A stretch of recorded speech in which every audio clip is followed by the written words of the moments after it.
haka kuma ba a tafiya a cikin kaburbura.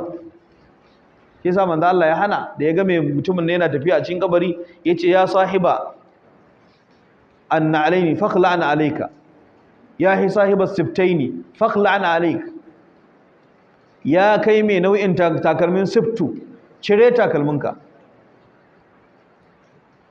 Wasu sun ya tawilin cewa wai saboda abin nan fatan ne da mushe aka yi, shi yasa annabi ya ce cire da sauransu.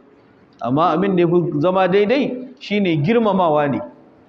Mumini yana da girma bayan rasuwarsa kamar yadda yake da girma lokacin da yake rayu. Ba a so tsakanin kabari da kabari ka rinka tafiya da takalmi sai saboda larura. Yan larura kamar yadda ake zuwa gyaran makabarta, wuri ya bubburma, wuri da kaya, wasu suna shiga suna kashi, in babu takalmi za ka yi taka kaya, to ka je ka taka maciji ma. To kaga wannan larura sai ta sai ka shiga tsakani. Amma lokacin da ba wannan lokacin ba, fili tarwal irin da rani din nan, an je za a binne makabarta, za a binne mutum a kabarinsa, wurin akwai kaburbura, to bai kamata ka rinka shiga kaburburan tsakanin kabari da takalmi ba. Amma ba filin makabartar gaba ɗaya aka hana je da takalmi ba, kamar yadda wasu suke fahimta.